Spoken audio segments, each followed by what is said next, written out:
Hey, everybody, tune in to Recent Tartarians. Recent Tartarians.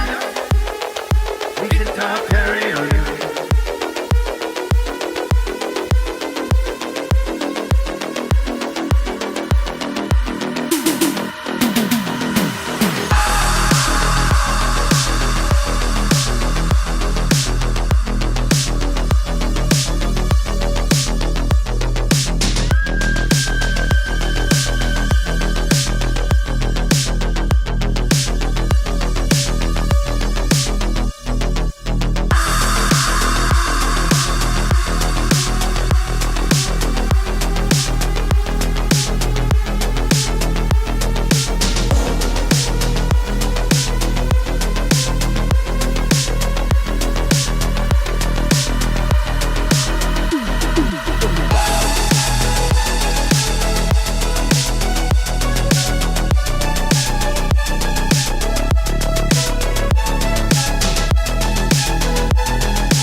Recent Tartarians.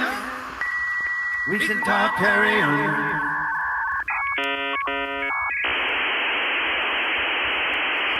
Hey, everybody, tune in to Recent Tartarians. Recent Tartarians. Recent Tartarians.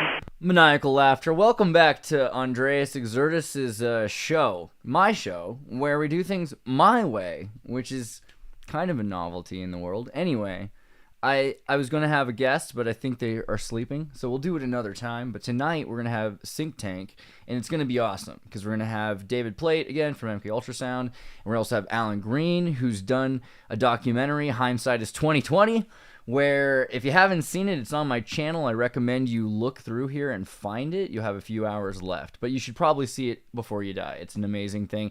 He is not he is a cynic of all things, and he's a skeptic beyond that. He's a hyper skeptic, but he's also a Gnostic. I mean, I don't think he'd call himself that, but he's had some weird experiences in Central Park and whatever with Sophia and Cassandra and weird goddesses and things, even though he's an atheist, which is just like, I love the heterodoxy and hypocrisy. Anyway, you're going to love Alan. It's going to change your life.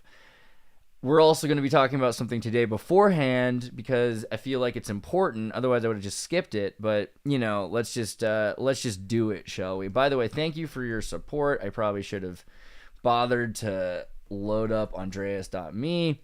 I'm getting used to this. Just remember, if you love me, go to the donate button and keep me alive. That's great. I appreciate it. Anyway, buy t-shirts. There's also buttons there. Now to the news. 16 members of Congress were amongst those arrested Tuesday during an abortion rights demonstration outside the Supreme Court. One of them was Ocasio-Cortez, which was adorable. I mean, I just can't even believe that happened, kind of. But, it's a stunt, and it is what it is. I've seen some pretty good pictures of it. I don't know where they all are, but basically it's like they're holding themselves about a meter back from Ocasio-Cortez, trying not to... See, look at this. Look at this, like, arrested stuff, right? They're like, okay, come on, you're going to have to come with us. Don't cause anything. Yeah, look at this. Reality. There's the one I was looking at. Let's pull it up a bit. It takes a second to load my stuff. And we're getting an error. YouTube's not receiving enough data. God, I hate when this happens. You will. You'll see this. Just let it load. Let it load. Come on, internet. Don't fail me now. It's like chugging along. I don't know. Too many things going on in my thought processing center. So... she's got like a meter of space. The picture's taken in such a way to make it look like she's just this, I don't know, like everything's horrible is happening. And yeah, what I'm seeing here is that it's just kind of an optics thing. Okay, so there's a little we could say about this, but there's not a lot. I don't really care, I'll be honest. So let's move on to the next thing, shall we? In the meantime, I'm going to see if I can fix whatever is causing this data stream flip out. Are you seeing this? Is this okay? You're able to see me? It looks like there's like a glitch going on. Oh well, that's what happens to me. The world's just out to get me. Let me try to empty my trash on my computer. Will that help? Was that anything of that? I don't know. Okay, so the next thing was MIT dazzled by radio signals in repeating patterns from the mysterious distant galaxy of, what do they call it? Let me see here. I forget what they called it. Is it Alpha Centauri? Is it from the Sirius Dog Star? I don't know. I'm pretty sure the original Looney Tunes should be in public domain, but the characters might not be. But the one that you should see is the first episode of Marvin Martian.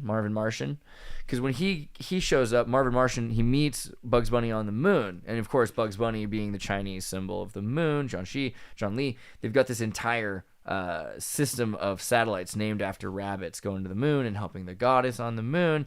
And then there's this dog, this green dog that meets Bugs Bunny. And he says, hey, get a loan of this lone dog star, or something like that. So they've you know what I'm saying. Okay. It is a bit glitchy. Oh dear. Hopefully it'll start being better, because there's only so much I can do. Let me check on the streaming. Are we connected to the right Wi-Fi or 5G? I don't know. This is just sad. Sticky Marks, love the OTO. Shout out at 93% complete. Ain't that hilarious? See, she gets it. That's pretty funny. Yeah, no, there's kind of a joke there. Anybody who didn't get the 93 joke, I'll tell you, I'm not hiding anything. 93, Thelema, right? is it's a joke because these Satanists, but not necessarily Satanists, just people into Thelema, are into the number 93 because Aleister Crowley said that love is the law can be represented as 93. Like, do what thou wilt should be above the law, all that stuff. Love is the law, and you'll find all of these references to 93 in pop culture, particularly now, because you have all these kids born in 1993. So it's a perfect thing, or even people that aren't born in 1993 love to wear the 1993 looking year and things like that. So there's a big conspiracy in Hollywood to get the symbols, and the symbols will be their downfall. I'm seeing excellent health on the stream finally. So who knows what that's about? But yeah, okay. So 93. See, not just me. I'm not just making it up. There's really like a joke about that. And yeah, go ahead and look for it because you'll be interested to find who knows about it and whether or not they'll act like they know or whether they act like they're ignorant. I find that to be a very interesting difference as well. Okay, but UFOs. Everybody loves a UFO. The Lazar thing. I was told the term Area 51 was publicly used in 1989 by Bob Lazar, yet I found the term in 4/20/1980, Times News, Idaho article rescuers trained in Nevada. So people start saying, hey, and by the way, like the thing is, if we go further, it's like the government is getting more serious about releasing data about UFOs, strange things are coming out. And you've been watching TV, so if you haven't, just so you know, they killed the History Channel, and then they resurrected Ancient Aliens on it, and it's just nothing but it as far as I can tell. And there were some shows probably since then about like backyard picking up trash and pawn shops, but suffice it to say, all around the world people are talking about the UFOs they've seen, and you could do this what is it called, UFO sighting wiki, and it'll tell you, when was the first flying saucer, because 1980 was Bob Lazar the first one to talk about this, or 1947, right? Like 1947, we've heard about Roswell. Did someone say the weather balloon looked like a disc, right? 1952, there's a disc right there. So we already know that Discopters, and you see where I'm going with this, are going to become very important around 1947. But look at this, 1440 BC, Lower Egypt. Fiery discs, okay, ships in the sky to 18 BC, 740s AD, ships in the sky, Irish Annals, after the Iranian Muslim 1561, celestial phenomenon over Nuremberg, yo, look at this picture. Can I pull it up in a way that'll load fast enough that it's worth your time for you to wait, or do I just have to tell you like a myth or something? Here you go, look at this. What are we looking at here? Cigars, sun-powered crafts, God only knows, discs in the sky that come apart and come back together. Y'all seeing this, right? You're seeing these discs coming apart and coming back together. It's like a Pez dispenser of UFOs in the sky, okay? So how are we getting a Pez dispenser of UFOs in the sky? It almost looks like swarm technology or something like that. Is this a cigar or is this an arrow? God only knows. So we'll go back to 1566, a whole other one, really similarly, about 5 years later, another German over Basel, Switzerland, okay? And again, when we're talking about Switzerland with the cuckoo clocks and their free energy systems, but you have this idea of multiple discs in the sky causing lunar eclipses because they're seeing out of sorts these dark discs, okay? You know what it is? Hey, if you know Dubé, write him and tell him to come on this show, because I don't think he gets how open we are to actually having Eric Dubé talk about this stuff. But we should be talking, what are these dark discs? People have talked about black suns. They've talked about false discs in the sky. This is that lunar eclipse solve for a lot of people that Benevolent Dreams was asking about. Their explanation are dark discs in the Veda. The Veda talks about dark discs that swarm, as well as projected lights. So, okay, projected lights, very similar to the stuff we were talking about with laser projectors. Then there's Honshu, Japan. Is this Honshu? This is probably later. Yeah, this is a good one. Have you guys seen the stone ship of Honshu? Is that not a UFO? Come on. This is crazy. There's like a gold solar photovoltaic on this thing. It is not just a balloon. And again, it's made of stone. Okay, this is stone. The whole story, anyway, is that they have these strange stone boats that flew over Japan, and some of these stone boats floated to the shore, which is great. Like, they crashed some stone ships and they floated to shore. God only knows what the Japanese aliens were doing. I mean, it just sounds insane. But the reason I found out about this, and I'll just like show these pictures a bit more. Again, 1844, gonna come up a lot. I'm just gonna explain why in a second, why the 19th century is a big year for this. But, you know, short answer, it comes back to this dude Weyger. So it's in the title. I'm not really, it's a spoiler alert. So this flying saucer thing here, which they have pictures of, kind of like this in the 1600s, but they do get better. It seems like they kind of are figuring out what's going on. They all come from a place called Honshu. Honshu, Japan rock. Is that... Because, you know, that should be enough to find a rock in Japan. Let me see. No, not Hanahu. Honshu. You got this. You got this. Are you going to show up? Well, somewhere. Oh, UFO. How about if we have aliens? Aliens. That's what people love to hear. But you'll see the same kind of rock that you see in ancient structures. Tartarian structures all comes back to Akhenaten. Everyone loves to hear that, I know. So here's the deal. There's this rock called the floating rock, I'm pretty sure. And there's all kinds of ways to call it, but it's not really floating. But you've got this whole area carved out, this straight down rock that looks slid, right? It's been on a slide, and it's balanced on top of this pond. So it looks like it's floating above the pond, the floating rock. And it's supposed to be the base of one of the flying ships. Or maybe that the Japanese were trying to entice these flying ships to land in similar looking. They're like, hey, you built those places to land on. What do those places got that our places don't got? We'll build a place for you to land. Then you'll come bring us free energy or something to that effect. So, I mean, but the rock, you got to remember, this is, I should explain how tall this is. So, like an average, you know, American or an average Scandinavian or giant like person, you know, an African would be up maybe to the top of this pagoda. So, I mean, this building here is probably about 2 meters tall, meaning that this is probably 5 meters tall, 6 meters tall, at least, right? This is like a really large rock. You'd be standing somewhere down here compared to the thing. So it's huge. It's huge for Japan, but it's huge for the world. It's a very large rock. So how'd they do it? What's the story? You know, everyone loves to have their aliens myth, but no, I think it's better if we just go towards primitive geniuses, you know, not ancient aliens, recent Tartarians, you know what I'm saying?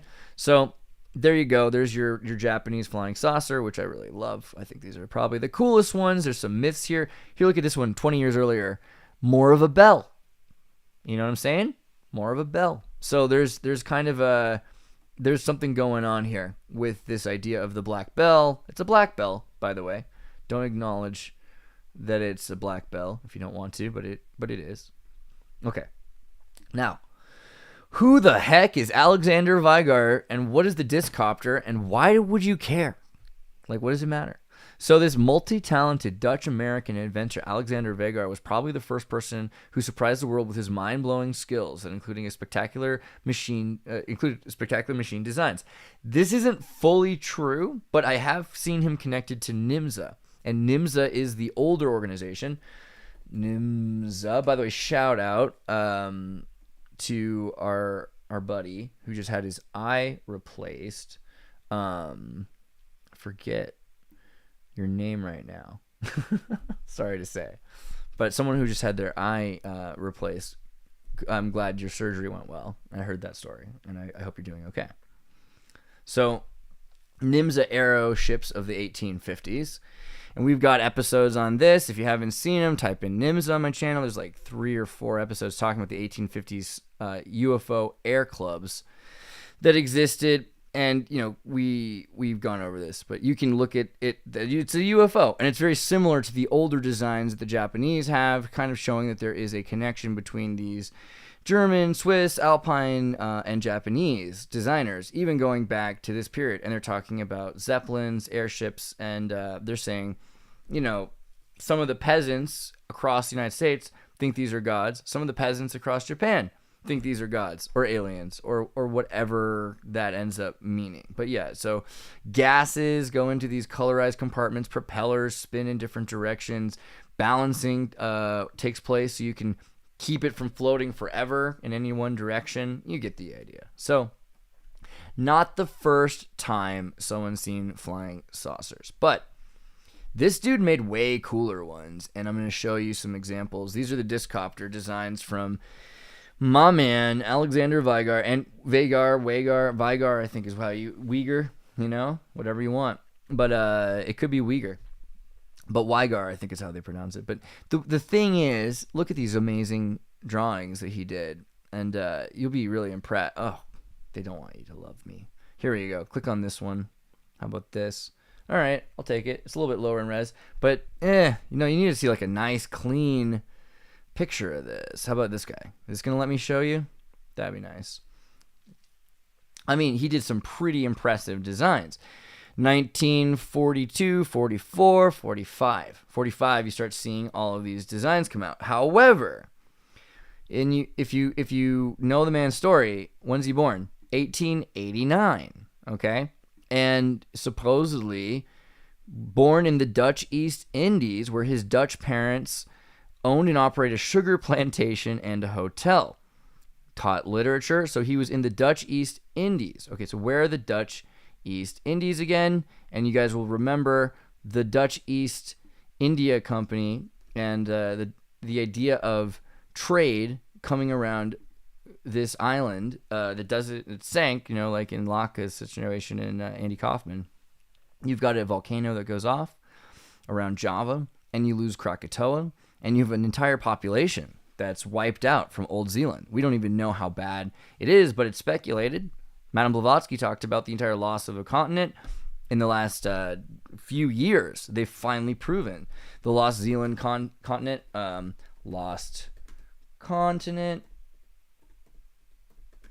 took 300 years to find.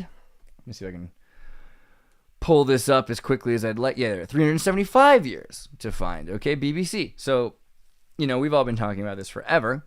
Now even mainstream normies who take lithium know about what we're talking about, is that there is a continent that is Old Zealand, and that Zealand is the mountainous tips of, look at these pictures that we've shown on our channel many years in a row of giants with weird heads, with their hair tied into these sacks, like that's an oversized head, you could say, and then these tiny boats.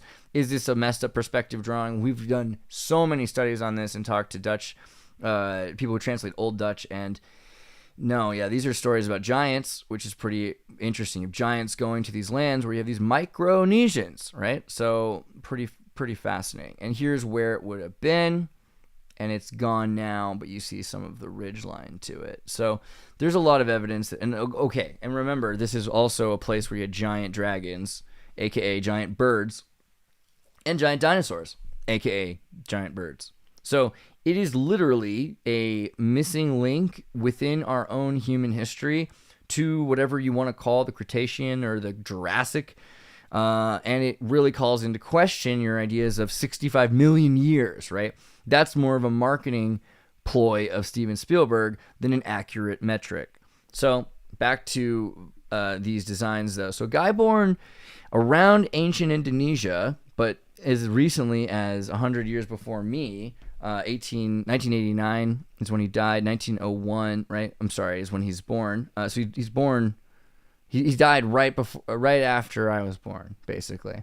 And so I can't claim there's some interesting reincarnation thing. But he did come from Carmel Valley and lived a lot in he came to Carmel Valley, lived in California, lived in these same areas around Santa Cruz and the Santa Cruz Monterey Bay area, and was connected with the NIMSA groups. These guys that were interested in all sorts of renaissancing, including building these flying ships again. And so in the early, and again, he probably got some of these designs from NIMSA, but in the earlier part of his life, by the time in the 1920s, he was already talking about Discopters, already building prototypes. And it was when he finally finished his patent in 1944 that the world knew how a Discopter could work.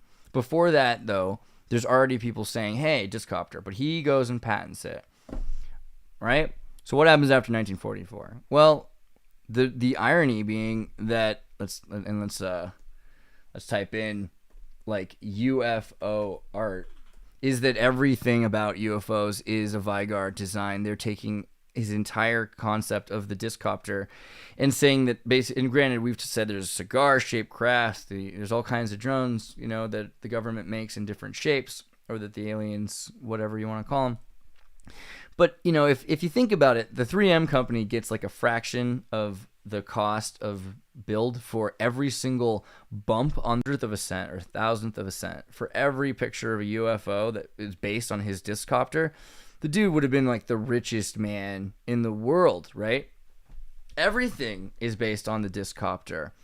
And you'll even see, they're like, oh, the Germans had the Discopters before the war. That starts to be kind of this other thing that starts to emerge. Like, oh, the Germans had it, so it must be bad. It must be evil that they're building Discopters. But let's say, what will I do? Lockheed? Hold on. Luck be a Lockheed tonight. All right. Trying to type with my hands is still difficult. But you'll see, the U.S. government started working on their own disc designs, and 1944, a couple years before 1947. So all of these spoils of war that the United States got access to after World War II, particularly things from their own people, because they had all these people saying, hey, we'll pay you for your designs if you put your designs up, or just show us your designs first and then maybe we'll pay you. And they just tricked a lot of people, and they stole a lot of the best ideas and together concocted some uses out of technology that's really 100 years behind the times now. All this stuff is really outdated ideas, but it's tried and true, and they don't let other people do it. So as long as other people don't have it, it's not that ahead of, it's only as ahead of people as people are held up from being able to use this technology. So someone wants me to bring up Benevolent Dreams wants me to bring up D-Glock. Okay. The bell. I kind of inferred it earlier when I was looking at the Japanese UFO. But there's also, it's worth pointing out, of course, if you've seen those movies, the moons and the Nazis on the moon. What's it called? I forget now. Benevolent Dreams. What's the name of that movie where the Nazis are in space? And the Vril. Hold on. Space Nazis movie. Can't believe I can't remember this. I love this movie. It's like Iron Skies. Iron Sky. Yes, yeah. I got it. Iron Skies. They've got. Whoa. Space Nazis Must Die. I want to see that. There's also the sequel, Iron Sky 2, talking with the Vril and everything. But you get the idea. There's these bells, the Glock, the Glockenspiel. Playing the bell, yeah. Of the bell play, die Glockenspiel. Los geht's. So, anyway, you've got a bell. Not their idea. It's a Vedic idea. Comes from the Vimana.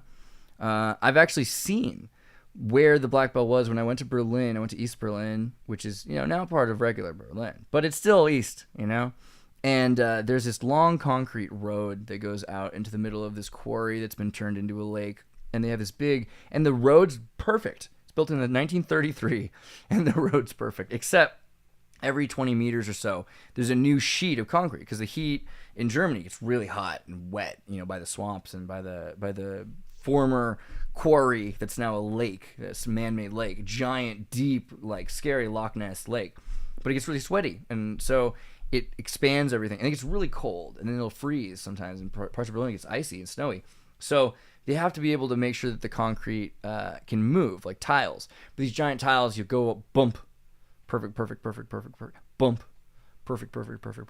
bump. And the only thing you can say is, dang, for a road that was built by the Germans in the 30s, it's better than any road that we have today. Well, now you've got these Glocks, these bells, and there's the Philadelphia Glock, right? Is that right? Or is it Pennsylvania? I would think Philadelphia, because it just sounds so Greco-German, love of the Delphi, Oracle of the Delphi. But there are Nazi Glocks. I think someone's got the beehive, the Kecksburg, Pennsylvania. There it is, right? Did I say Philadelphia?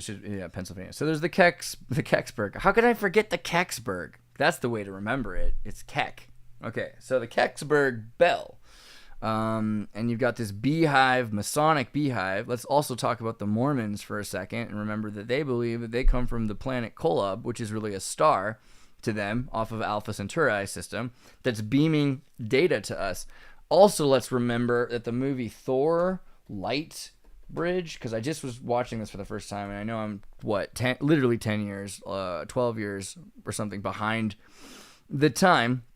I'm going to have to go back because I saw a Wikipedia thing. But they have this light bridge connecting the realms, but that's not enough. They have this freaking bullet cannon thing that shoots the laser beam, and they ride the light to get to Earth through the light, which is just straight up the opposite of the Death Star, but also the same. It's what the Death Star must be able to be used for, is to send data to seed planets. Disney, if you take that from me, I'm seriously suing you. So, here's the deal though. There's a bridge and it's shooting data, and they're part of this data stream that then can manipulate or impact or imprint upon the world that they're going to. And because they're immortal, it's probably not even really fully them to some extent, unless they remove you from the realm, which kind of checks out with the way the Odin story did. Now, don't let me forget, because I have ADHD, the problem of Thor Bridge. I have no idea what this is. Probably has nothing to do with anything. I'm just mildly curious. Sherlock Holmes case about some Western state approaches Sherlock Holmes to investigate the murder of his wife, Maria. I better read this one. If you guys love Sherlock Holmes and you know the story of the problem of the Thor Bridge, let me know. I guess that's to do with Hearst International. Got it. So it's about... Oh, okay. I'll have to process that when I have the time. So, what happened to Alexander Weyger? Well, I mean, we kind of went over it. He was not paid well. He did not get what he deserved. He was in the army from 1942 until his patent design in 1944.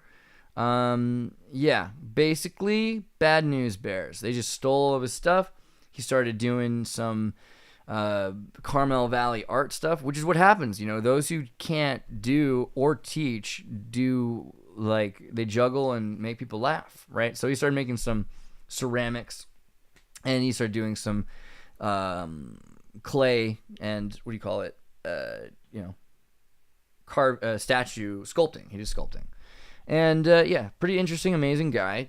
Life kind of ruined. The dude who was looking into this guy got cancer and is losing his mind from the chemotherapy and everything, and he was trying to make this guy super famous in my area up in Santa Cruz. And it's super sad. Nobody cares. No one's gonna remember. And of course, he's dead now. So it's here's the time. If you're gonna exploit somebody and apologize for it, because you can't admit what you did was wrong, here's your moment. You could, but maybe his family would want something. I don't know what we're gonna do about this. The thing is, I will explain to you, the Discopter, let me just say, is no longer solid state ionic. And I'll look for patent. That might be the way to go. In 2000, they started releasing these patents, right? And why do I love 3D printing? Total segue, but it's a metaphor here. Why do I love 3D printing? Well, so many of the cool things about 3D printing that were tens of hundreds of thousands of dollars in 1980s or millions of dollars are now pretty much free because the ideas that were patented have gone into public domain, right? Now, some people don't patent things because when you patent something, you have to show how it's done. And if you have a good enough secret, you might not need to do that unless you really want to just try to protect it for a certain number of years, and it's really difficult to do. And now Mickey Mouse is going to be free. Anyway, 1991, this patent comes out. And you'll start seeing more patents that come out around 2000 to 2007. But these ideas of Ionics, all right? Well, Ionics I've been doing since I was a kid because my grandfather showed me how to do ionic breeze using magnets. And you've done it if you've ever played with magnets together.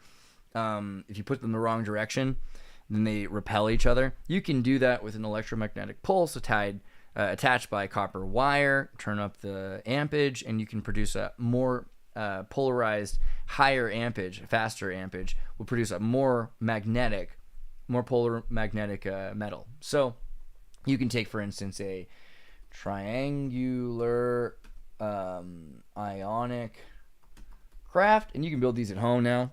And like I said, at one point you couldn't, right? If you had done this and you tried to sell it or something like that, or even to some extent built it and used it, they could maybe sue you for building something that's already been patented. But you could get away with it probably if you had built it on your own before they did, unless someone came up to you, broke all of your stuff, had a bunch of gangsters, take you apart. But these are far more practical, and the ionic lifter tends to be the centric point of a flying discopter. You replace the disc with a turbine, and it's not as powerful. But you use an ionic magnet system in a solid state triangle, and then the gyroscopic qualities can make sure you could even have this be pentagonal structure inside of the ship, which means that it can move gyroscopically in 360 degrees. So you would feel constantly like you weren't moving if you were inside this thing, as long as it was inside of the gyroscopic disc. So that's why that technology started to be released. And again, 3D printers now are making their way into, anyone can make one. You don't get to patent these ideas. And in the next couple of years, even more things are going to start coming out. And people will be like, whoa, 3D printers are advancing so fast. No, they're just finally being allowed to sell you the thing that was owned by some company that only wanted that for their own process to make sure that when someone paid them to do something for them, no one else could do it, right? So they owned the idea of how to put a baking tent around your printer, right? So you had to pay for that privilege to put your printer in a oven to keep your plastic from warping. Well, that's the same thing with ionic lifter technology. All of a sudden, around 2022, we're seeing more and more of these patents come free. And by 2029, there's going to be so many more patents out that you have no idea about yet that have been acknowledged as of 2011 to 2018 to exist, right? So the kinds of technology that you're hearing about patents for, long story short, those are the things that are going to be released in your lifetime. Congratulations. And you'll be able to see as long as you eat healthy. You know what I'm saying? And you look both ways before you cross the street. But let's just also look again then, if that's the case, and Discopters are about to make a rendezvous with destiny, what's going on with the rest of his designs? By the way, we got a super chat from Travis. I was at work. Yeet. Everybody look at how much my potato chips cost on Discord. I will check that out. Guys, that's a good reason to check out the Discord. We should find out what's going on. And then Sticky Mark sent another 5 saying, will love for money? Ha ha ha ha ha. Brilliant. Okay, here's the deal. If they built this city and you could fly away parts of it, that would be crazy, right? Like, what kind of city has modular buildings? Okay, so let's look at the Disney World modular. And what they did was they built these structures that buildings could be literally lifted. Full apartments could be literally lifted and stacked into. Let me see. Modular. This is the building right here. So they built this giant thing, and each room was slid in. Apartments. Totally brilliant, actually. But imagine if these triangles could fly, right? And that's literally kind of the point here. If they have magnets on the sides of them, they could be picked up. Hold on. Yeah, that's not the right picture. Let's go back to the one we had. But they could literally pick up the rooms without a craft, because the walls themselves could have some sort of carbon aluminum oxide paint that could be used to have electromagnetic polarity. There could be carbon fiber between some sort of a copper mesh that allows for it as well. I mean, it's all good. There's all kinds of ways that you could build a flying ship that could be slid into place, right? And that's why, when we look at these, let me go back to the city. This design from, 1940 whatever, patent 2,377,835. This is 1950. Okay, 1950. He's saying what we'll have giant versions of these that are able to fly, kind of like forts that can fly and spin, rotary spinning forts. And then there's going to be these smaller ones that people can use. So you have giant ones, which are these scaled versions of cities or parts of cities or boroughs or even smaller malls. And then you've got restaurants. And beyond that, you literally have some families that are flying these things, even to the point of having individuals, because with an entire electromagnetic free energy system, this would mean that the energy would be running off of water or whatever. It would take a lot less energy. It would essentially be free energy. So these things would just be able to fly and pop into place using computerized microcontrollers that would affect the electromagnetic charge of the X, Y, and Z coordinate planes, and you would have magnetism to pick up the ship or land the ship like a glove exactly where it goes. And again, 1950, patented, not science fiction, patented designs integrated with other designs showing how this would work. So pretty sweet stuff, right? And again, 1945 is how the parts that would fit together would work. So we're looking at this long process of thinking, hey, the world's going to be full of these things, and they're going to be, everywhere, because this is a disruptive technology that nothing else will be better than for a very long time. And he envisioned these city complexes that were stars that had places to land these spheroids, these discs, in the star integrally. Some of these were mechanical clock gear, so that the city itself would spin, and then this thing would land in the perfect center, and it would be pushed into one of the apartment parking lots for these mobile flying homes, right? So, I mean, it's just really cool to think about atom punk, steampunk, in general kinds of things. But this is this diesel atom punk era where he's thinking, hey, the future's bright. We have unlimited resources. We'll be able to pick up houses and fly them off. The Discopter lifting these cabins and landing them. I mean, it's pretty sweet. Here's a couple of things. Kuzune saucer, the Weyger Discopter, the Mollier M200, and the Skyship airship proposal. So when you look at the military designs and the French influence, you can see clearly it's coming from Weyger's design. Even though, like I just showed you, Japan had flying saucers hundreds of years before it, and the NIMSA organization, very quickly you can see the which one is it? The Sequoia, the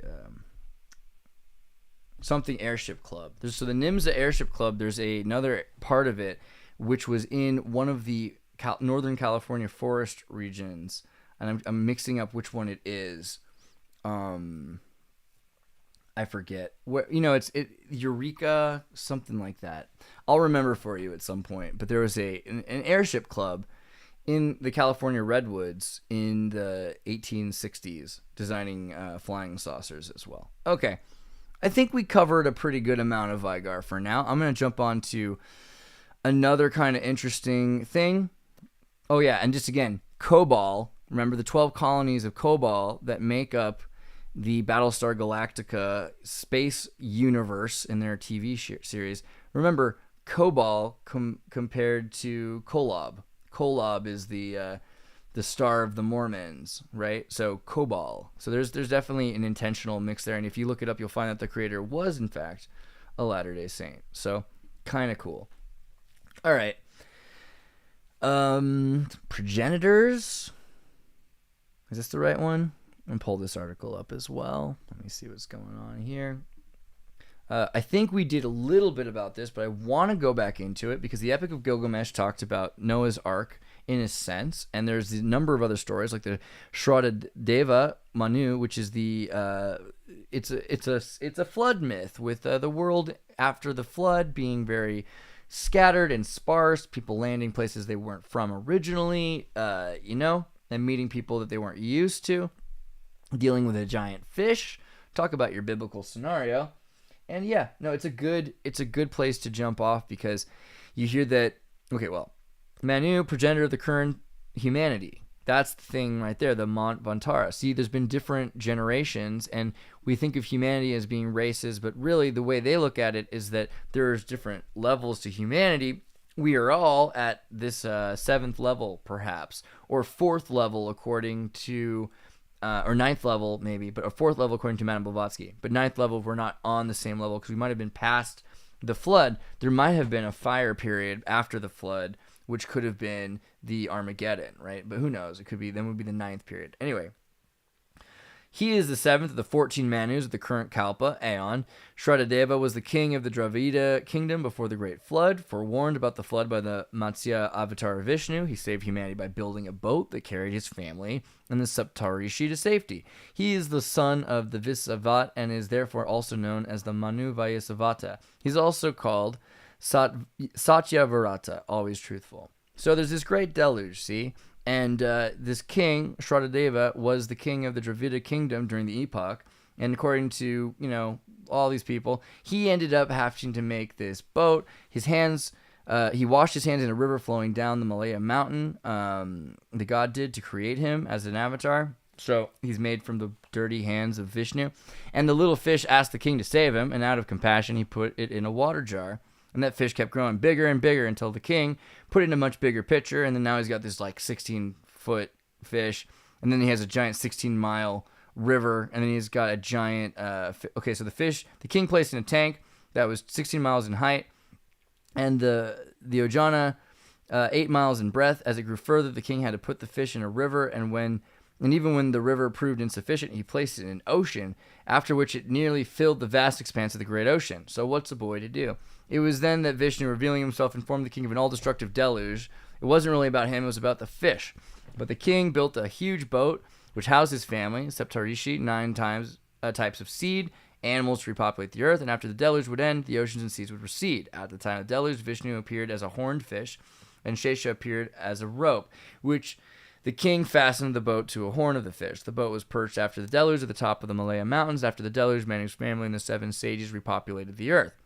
I mean, there's this whole thing there, though, where he's in a boat, and there's this giant freaking fish right next to him, and it's looking at him with these big eyes.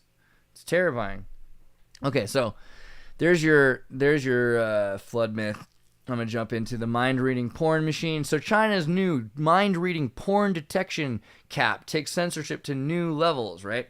And I wanted to do something on North Korean mind control, and I was trying to find the video to get the right public domain rights to show you kind of an interesting look at how socialism, communism, has influenced mind control. It's not just an Asian thing, it's an ideological thing. So the way communists in North Korea practiced peer pressure tactics of mind control, which were greatly successful on those who hadn't been prepared for them, and were shocked and naive, really, to find that America wasn't always the good guy, and that communism wasn't always the bad guy, even though a lot of the time it's just who's to say it matters at a certain point when everybody's also committing evil. So they were pretty good at, and ideologically it does sound very good on paper. So they convinced a lot of kids. Anyway, similar tactics, you get peer pressure going. So we'll get that video for you at some time. In the meantime, this device is around 80% accurate in detecting illicit imagery through human brainwave activity. Yes, researchers in China have come up with a new and elaborate way to detect pornography for the purposes of censorship. The helmet-like device can detect spikes in human brainwave patterns when the watcher is presented with pornographic imagery. Now, you could imagine Facebook using this. I'm sure there are in some way. They can look at your eyes and see, when you're lit up about something. But this is the opposite. Porn has been illegal in China since the People's Republic was formed in 1949. So censorship is a pretty big player over there. If you weren't aware already, AI bots have for some time been set loose on the web in a bid to detect and flag any indecent imagery found. Porn appraisers, or Zhenghaishi, the majority of whom are women, are also in positions to help catch what the AI misses. But a lot of things still slip through these barriers and filter out the porn-starved general public. Aww. And they're also not able to play video games, right? Or is it banned? Or video games just freaking banned? Or can they play 1 hour a day on the weekend or something? I forget what it was, but it's the weekend they're allowed to play or something. It's just time, place, and manner, right? They have rights. As such, China isn't satisfied with its current censorship tactics. That's according to Interesting Engineering, which brought the South China Morning Post article to our attention via Hackaday. In order to improve and automate the censorship that is already going on, Beijing Jiaotong University researchers developed the mind-reading helmet, which looks more like a shower cap covered in wires to maximize the efficiency of its current efforts. It's able to detect pornographic images with high accuracy and is even able to filter through potentially detracting brainwaves, causing emotional states, low energy levels, and random thoughts. Yeah, we don't need to worry about that. The research participants consist of 15 male volunteers aged 20 to 25, who I'm assuming were shown straight porn. Homosexuality is legal but still widely frowned upon in China. Researchers note that the technology worked almost every single time. Participants were presented with explicit imagery. However, it did trigger some false alarms. Researchers blame the 80% accuracy on inadequate levels of training material.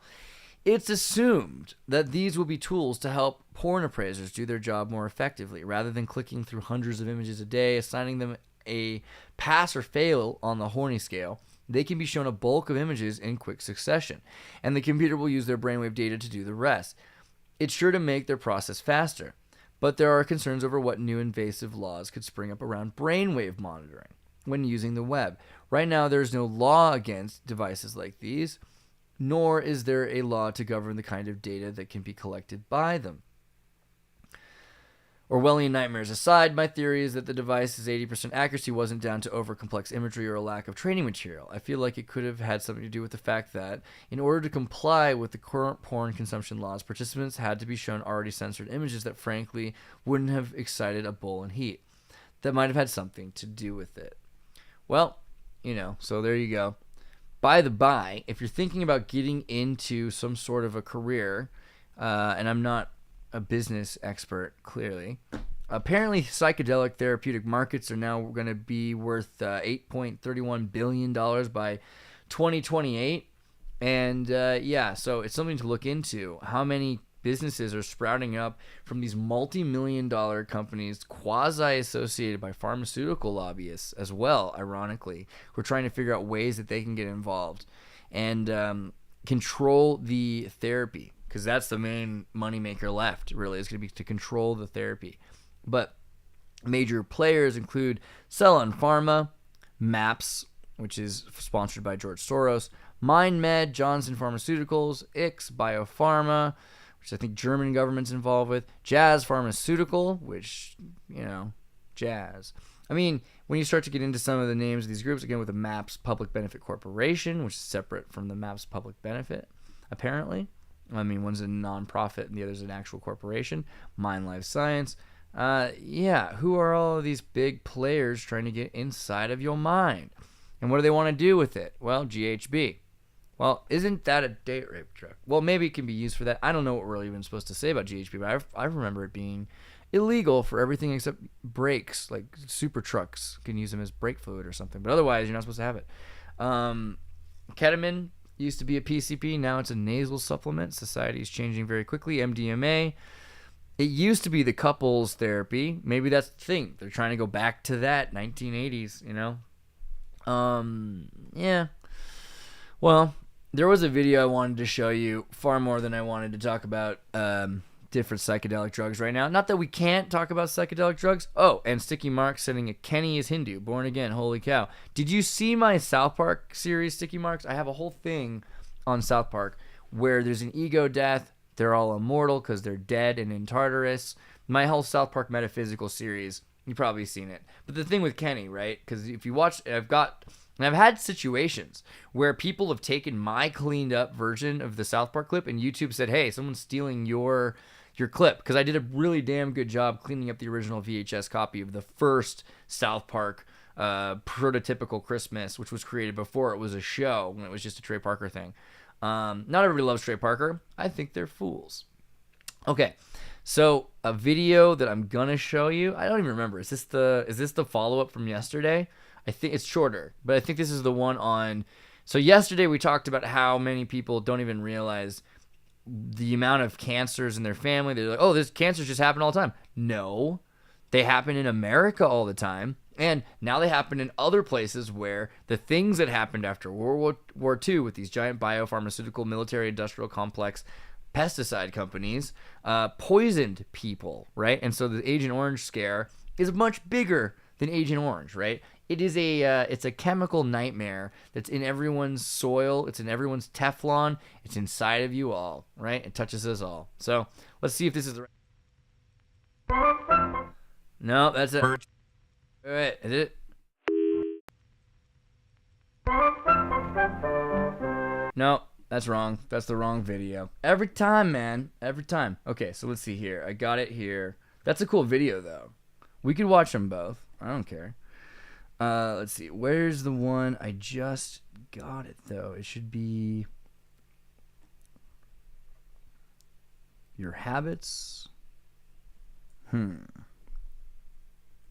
Well, one second. While I try to figure out where I put that video, it'd be useful to track it down. You know what? You guys go ahead. You can just watch that video, and then we'll just watch that other video another time. That seems pretty reasonable. Okay, we're gonna watch this video on the human mind. Why not?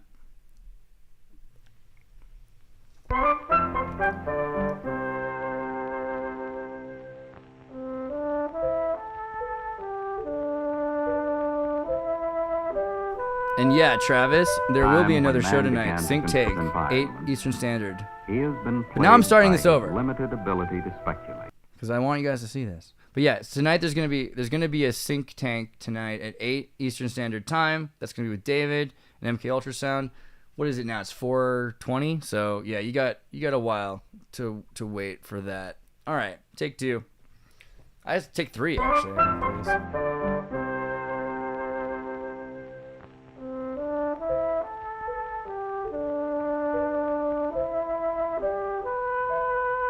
Time when man began to control his environment, he has been plagued by his limited ability to speculate. His failure to accurately predict the effect in the contraposed action.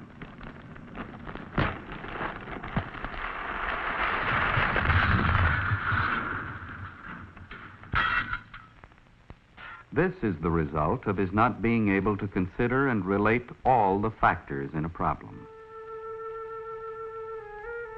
Evidence of this inability can be seen in the persistence of a certain kind of myth involving 3 wishes. In a frantic effort to reap immediate rewards, the first wish is often not too wise. The second usually tends to overcorrect. Our hero can consider himself lucky if after the last wish, he ends up just where he started. But there were men whose wishes were not only prudent, but had a habit of coming true. These men and women were artists and had certain characteristics in common. They were seldom bored with anything. They were constantly building up stores of information in active memory banks.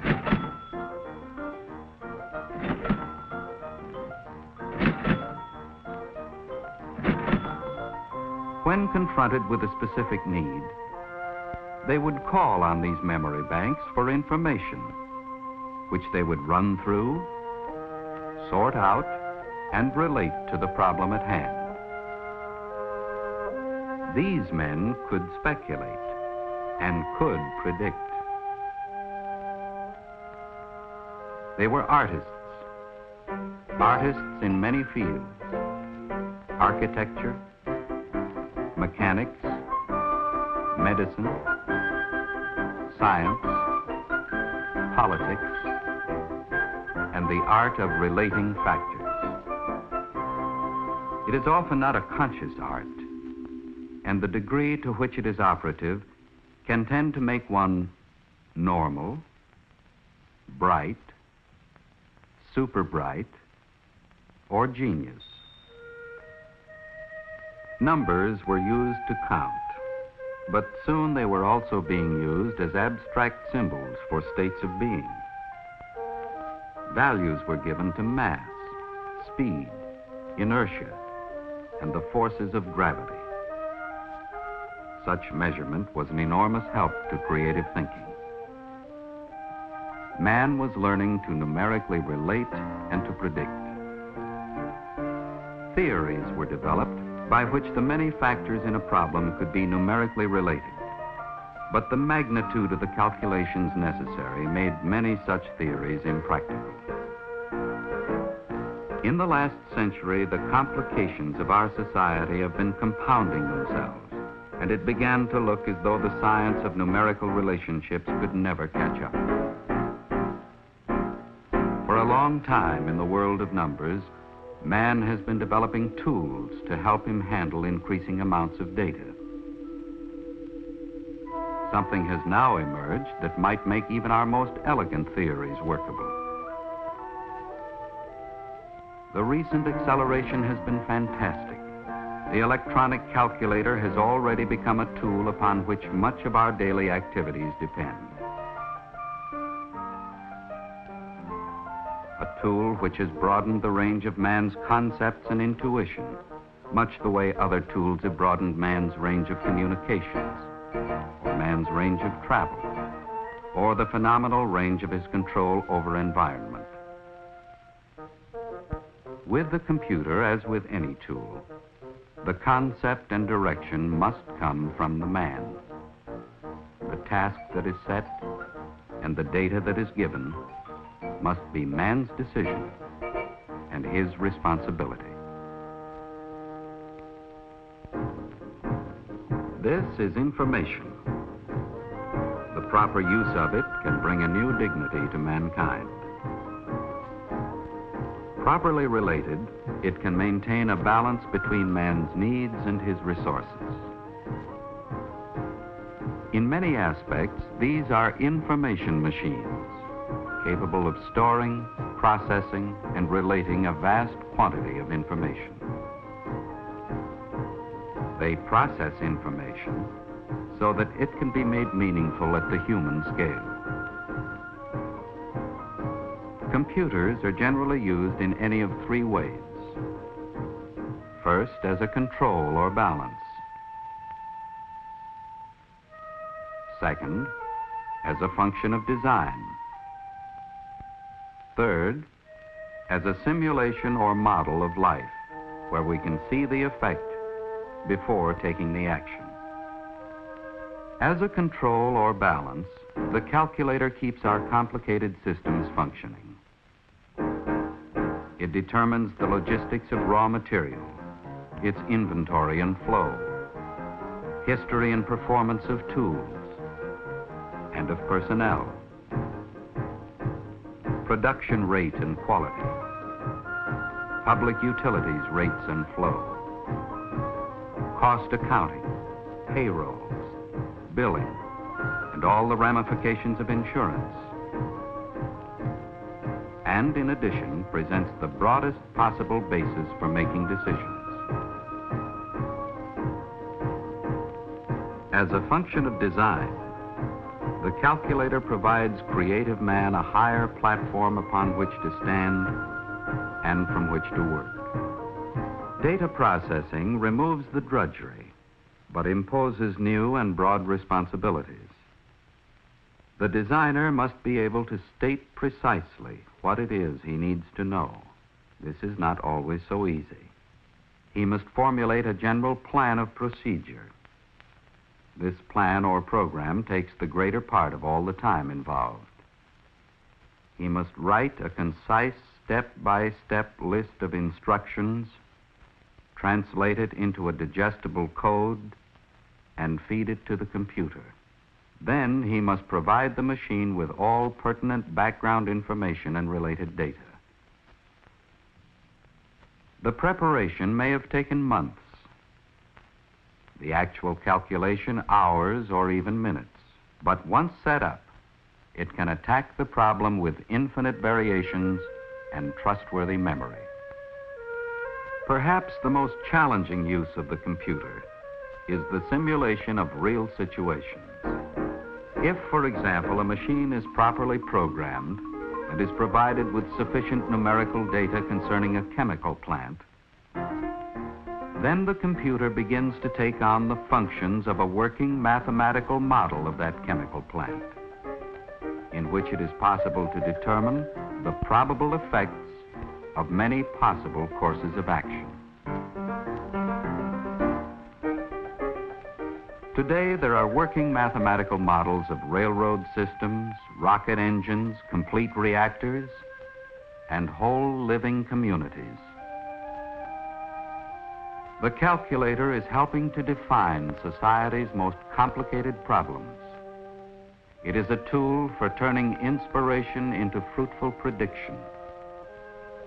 As an information machine, it has done much to broaden the base of our growing concepts. But the real miracle is the promise that there will also be room for those smallest details that have been the basis for man's most rewarding wishes. This is a story of a technique in the service of mankind.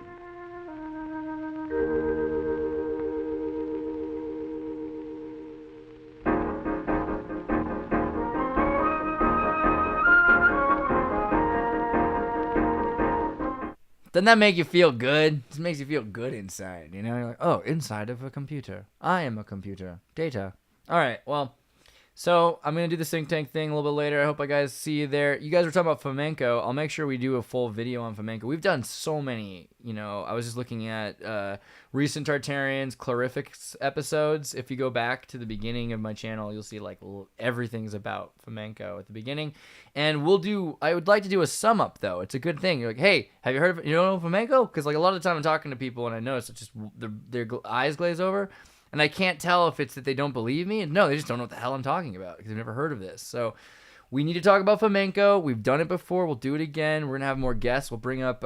tonight, I think I might have the Deep Share podcast guy on here who loves the Bach saga. And, you know, if he's around, he'll also be bringing up some stuff about flamenco. We'll get into that to some extent tonight.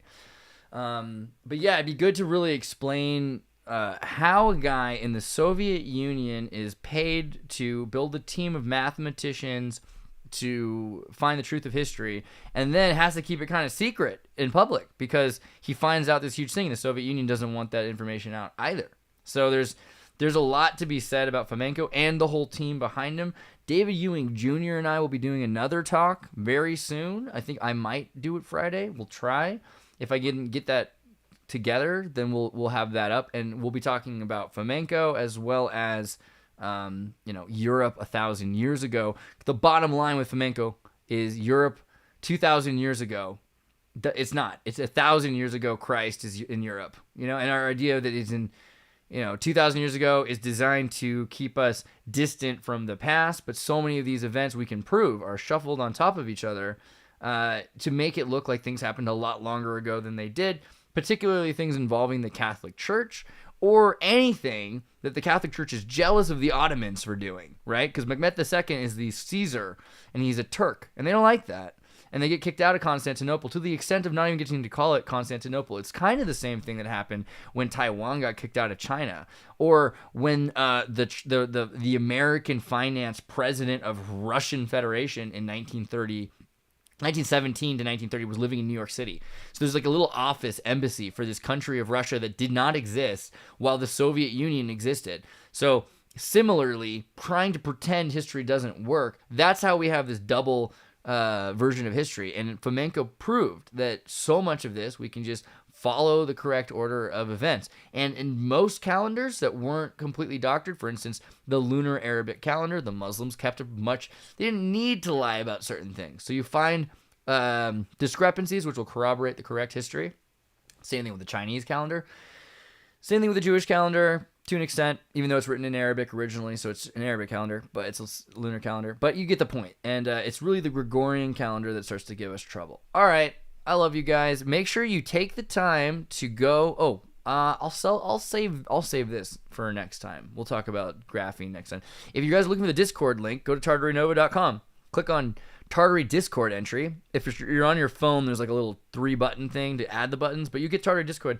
This is the way into the normie group. We also have the Tartary Matrix community. The Tartary Matrix community is free speech, uncensored, unhacked, untrackable, not run by the evil Discord company. But if you just want to shoot the breeze, Discord's fine, and we're going to start probably doing some radio as well. All right, guys. Love you very much. Take care of yourselves. Take care of your friends. Take care of your family. Worry about your neighbors. Love each other.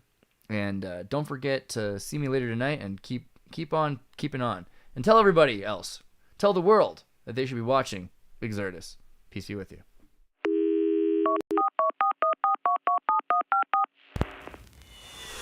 Ian will be there. Hey, everybody, tune in to Recent Tartarians. Recent Tartarians. Recent Tartarians.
Tartarian.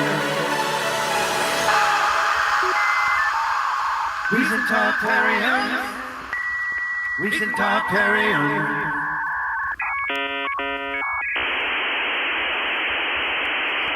Hey, everybody, tune in to Recent Tartarians. Recent Tartarians. Recent Tartarian.